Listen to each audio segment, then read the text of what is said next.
Good day, everybody! I'm back. I had a nice weekend down in the lower parts of the New Yorks. And there's a nice furry meet with Bandit and the others, and it was a great time. But I'm back. I'm refreshed, and I'm ready to go. Let's talk about what we're going to talk about, what I was planning on talking about before I got lazy. And by the way, thank you very much for the dislikes. Because it proves to me it's like, dude, you can do better. You're phoning it in. We don't want you phoning it in. We're your boss. We're going to say no. You don't phone it in, dude. So let's get back to the topic that we were going to talk about last week. Yeah, let's get on that topic. And hold on a second. Hold on a second. Are you freaking kidding me? Okay. So I go away for 1 week, and you guys just go freaking crazy everywhere. A lot of stuff to talk about. And, I told you we were going to talk about this, but, I'm sorry, man. Could you go sit down for a second? Go sit down for a second. We got to talk about other things. So, apparently, while I was away, a news thing broke. And then, during this course of this next week, another news thing broke. And then, another news thing came around. And all of them sort of have a theme to it. And this theme is going to be furries broaching the mainstream. As in, furries approaching mainstream status. So the story that broke while I was, having a good time at the furry meet was about Walmart. About this thing.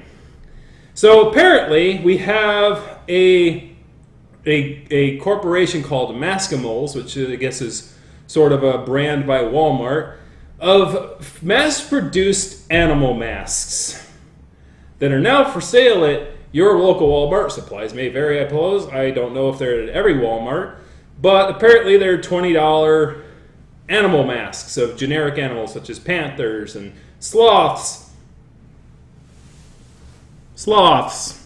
Now, interesting choice there. We'll get over that in a second. A panther, you can see a panther here, you can see a tiger here. As you can see, they're kind of generic and mass-produced. And, a lot of furries are talking about this. Like, oh, man, you can go get like a cheap furry mask for like $20 at your local Walmart. Man, we're really broaching the mainstream. And I'd say, yeah, that's kind of cool. But obviously, they're kind of playing off the Zootopia thing, right? I mean, sloths, really? Sloth isn't usually an animal you would think about, but, Zootopia kind of made sloths a little more popular, I would say. You know what I mean. Flash, 100-yard dash. Yeah, but it's interesting, and like we talk about, it's like, well, you can buy a cheap furry mask. I think it's a good thing. Like overall, I think it's a good thing. A lot of fursuiters, like there's like this whole little back of your head concern. It's like, well, maybe fursuiters are going to be like having to compete against mass production factories and stuff like that. And it's like, I don't think at this stage that's going to work. And the reason is because personas are very customized. They're very custom. They're very specific to the individual in mind. Like, I'm a red kangaroo with, orange tufts here and the white ears, which wasn't really part of my character to begin with, but now they're a thing. So,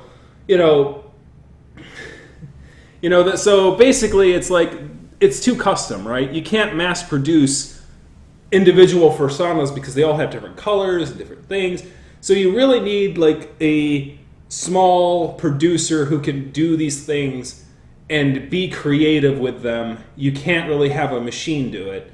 But you can have a machine do generic animals like this. It's also useful in the fact that, younger kids who are furries but can't really get a full-on fursuit because they don't have the money, and most fursuit makers don't take children for reasons that they grow out of them. So, having the ability for a parent to go, if you want to do this whole animal mask thing, here's a $20 animal mask. I'm sorry, I can't do better at the moment. Or they could buy a piece of artwork from an artist or something. They can do that. They could show support in other ways rather than having to spend thousands of dollars on a suit that they're just going to grow out of anyway. So I think it's a good thing. It's certainly a better thing than what happened with another sort of knockoff company, which it's culturally effed, did a video on copyright involving that thing, and you can click up a video in the description above, where a company was presenting that they were making high quality, customized sort of fursuit character things and making it, but the content or the quality of the suit that comes out of it is pretty shoddy. So there is that whole thing. And this is certainly a better take on it because it's a generic animal mask. Also, you could do cool things with those. Like, oh man, if you want to do like stunt videos or do something where you just want some generic animal characters in your video, but you don't have a lot of furry friends. I'm not pointing any finger. No. I'm not pointing any fingers. If you want to have like some generic people in your town, like play animal characters or something, or they could play a log or do some silly thing that really is just kind of a one-off shoot. A cheap $20 animal mask is awesome, all right? So, but it's sort of cool it's sort of weird that you have like animal masks being sold at Walmart, mass-produced. So that was the first thing that came out of the story. The next thing that came out, Kotaku did an article on Splatoon 2. What does this have to do with furries? Well, a piece of art was on Twitter, and you referenced them, and this is their guy. It's Lumi, I think his name is. That's his tweet, and I think it's the best sort of representation of the issue that occurred. So the Kotaku article goes over the fact that, the Nintendo chat, you have the ability to draw the thing you want to say instead of like text. Like you have the option for writing text, but you also have the option for drawing, which probably kind of works in sort of the Eastern style because obviously there's, koji and like those other written Japanese words that I had no idea how to pronounce. I think it's koji. But basically you could be able to write Japanese like more freehand. I think that's its original intent. But obviously you could draw whatever you want with those things. And so, furries who are playing Splatoon 2 drew some furry things. And then one dude was like, man, there are too many furries here. Or it's like, can we just like get rid of the furries or something? Like he said something along those lines. Like too many furries, like too many furries here. And then basically it became a meme where furries would start drawing like furry characters like draw more furries or draw, so it was kind of like a challenge. And they presented as like draw more furries, do that. And so this is kind of a sort of a tongue-in-cheek joke on it, which I kind of like, and I sort of thought of it myself as well because I made that text joke about that. But he drew it in such a great way that I decided to share it with you. So give him a like and a follow on Twitter, where he's like, "You're a kid, you're a squid, you're a furry." No. But anyways, so basically it's this kind of like furry explosion in the chat room, and Kotaku's article goes over that. You can see that in the description below. So literally mainstream squids are swimming in it. So oh man.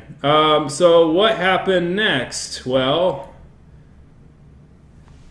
ITV, so approaching sort of the end of the week, ITV, I believe is some channel in the United Kingdom, has a morning show, and they had a group of furries go talk with the morning guests about being furry.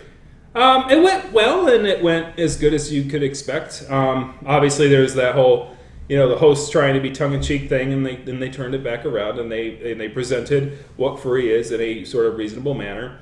Misconceptions about, and here's what I should say. They found 3 fursuiters to go on and present the furry fandom to the press. They didn't find 3 furries, and a lot of times the press will do this recently is they'll talk with fursuiters as opposed to furries, or just plain furries, because the fursuits are what make furries distinct, so that's kind of what they do that, but unfortunately it makes the false assumption that all furries have fursuits. It's such a big problem that literally it's the first video I ever did on this channel, was covering furry sans fursuit, and sort of the issue that kind of comes into play. So why furries all don't have fursuits? There's a lot of reasons, and they may not want one, they might not need one, they might just they might have other pursuits that they find are more important than performing in a fursuit, because it is a performance thing. So if you don't plan on using it, there's no real reason to have one. It's a really luxury item. And there's a lot of downside effects. It gets really warm. Trust me. But ironically, it being really warm helps me to try and so you need to speed up your talking, dude. You need to be brief, because if you stay in this thing too long, you're gonna cook. All right? So talk like there's no tomorrow, or you're going to die. No, I'm good. I will not die of heat exhaustion. I promise you. I promise you. All right? But so that's sort of a thing too. A lot of people don't understand that, and that's sort of a misconception that needs to sort of be like the next sort of misconception that sort of needs to be worked its way out.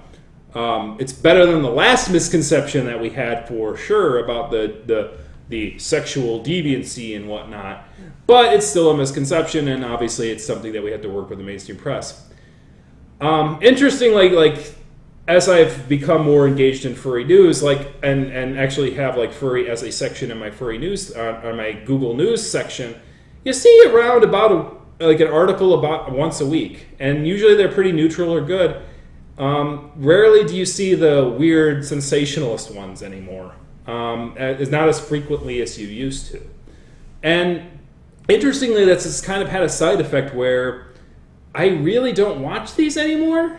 I really don't watch these videos, and there's a video. If you want to watch this video, I'm going to put a card up here for you to click on, which I probably should have done earlier, but in any regard, like once you're in the fandom long enough, you've like seen this. It's like, okay, I know what the talking points are, and it's interesting that we kind of have these talking points now that we kind of know this is our talking point. This is what we say in this situation. We've gotten to the point where we're so good at it and countering it that any furry who watches it's like, oh, here comes the part where they're going to talk about this thing, and here's the part where they're going to make this joke about it getting hot, or this is the part where they're going to do this. You could kind of see the plays that we've created in order to sort of deviate the press away from the topic, the shocking topic or it's shocking misconceptions, I should say. And as you watch it over time, as a veteran, you sort of like go, okay, I don't need to watch this because I sort of know. I could tell by the comments how it sort of went. Like, did it go well? Did it not go well? If people comment on it and say, well, interestingly, if people comment on it and they're not really commenting on what happened, it went pretty well because no one's complaining. Which, by the way, we need to get better at complimenting people who do it right. Good job, guys. Awesome. Woo! You did it. You did it. Yeah, you went on the mainstream press and you presented the fandom and you did a decent job. You did a good work. Because we need to do that and encourage positive interactions like that, as opposed to only whining about it when it makes us look bad. You need to do that because it's important. Because if you just react when people do bad things, then people don't really feel positive or good when they do good things. And when people get jaded on that kind of stuff, it kind of makes them flow out. As I learned from my actual work this week. As I said, happens in every workplace. You leave for a day and all hell breaks loose. And yeah, I left for a day and all heck breaks loose, both in the fandom and in my actual workplace. So that aside, a good job out there doing that thing, and hopefully I never become too jaded about furries being talked about in the news, because then I know we've gone way too mainstream. But anyways, and on this final note, I did make a mention that I was going to reach a milestone, and I sort of brought some statistics to show how we kind of are moving into the mainstream, or moving sort of outside our little fandom network bubbles. So I'm going to present some numbers to you. Here are the numbers of my social followings on different varying websites, both furry and non-furry. Fur Affinity has 88 watchers. Furry Network has 25 watchers. Weasel has 13. So Furry has 10. To be fair, I do not. I find it that I haven't engaged with these websites on a regular basis as much as I used to. I still watch art and content there, but as far as being like stating journals or posting things or doing any of that, I've kind of tapered off because people are there for the art for the most part and commenting on art and stuff like that. They're not quite there for engaging people in conversations as much as they used to be. which is sort of I talked about in the evolution of drama and stuff like that, or evolution of like furry drama and furry community and how things are going towards mainstream social sites. So I presented here Twitter and YouTube. So the milestone I reached is that YouTube is now my most followed and engaged with site on the internet, or something that I own having the most engagement with it. And thank you very much for watching. Thank you very much for your continued interest in my rambling videos. And it's an honor to have come this far, and however farther we go, we go. But it's thanks to you that now YouTube is now my most engaged with social thing. Now, as I said in the asterisk, to be fair, I make a video every week. I am a regular contributor to this site. As for the furry sites, I haven't been regularly contributing as much as I used to. So for those who do regularly contribute to those sites, your results may vary. And that's actually kind of an interesting point. As far as you furries go, as far as you watchers go, what is your most engaged things? So, and it'd be interesting to kind of understand that.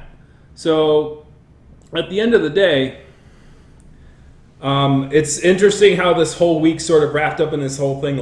Furries are going more mainstream, and we are finding ourselves engaging more with the world around us than we used to. And sort of coming out of this whole furry bubble that we used to create for ourselves, but also that the outside world sort of created for us when misconceptions were in the mainstream media. Now that those misconceptions are sort of melting away, we're finding ourselves being able to engage more with the world around us, especially with the youth. There was this part in Nuka's little psychology thing where he talked about how younger furries are more out about it. Just they don't beat around the bush. They say, "Dude, I'm a furry. I like furry stuff. This is what I'm engaged in. This is what I like." Whereas older furries were more, don't wear your furry thing on your sleeve. Keep it as a part of yourself, but not as the thing that you present to the world. In this interesting dynamic of, it's sort of created a generational gap. I'm somewhere in the middle of it. I'm somewhere in the middle of it. Though I do have, as far as presenting it to others, I don't do that so much. So I'm sort of on the older side of that. So it's interesting how that dynamic has changed over time. I believe, it's sort of a good thing. It depends on how things go in the future, but we'll see how the furries going more mainstream has an impact on those within the furry fandom itself. But anyways, thank you very much for watching. I think I've wrapped it up pretty well here. Brag. So go ahead and kick that like, kick the subscribe button, kick a comment in the comment section. As I said, what's the most engagement you get on the internet? Is it on a furry site? Is it on a non-furry site? What do you think about furries going mainstream? What do you think about the Maskimals? What do you think about the kids and the squids? What do you think about the whole IT? There's a lot of topics you could talk about in the comment section, so I'll leave you to it. And I'll respond to what I can. Thank you once again for watching, and I hope to see you next week for another Rooview.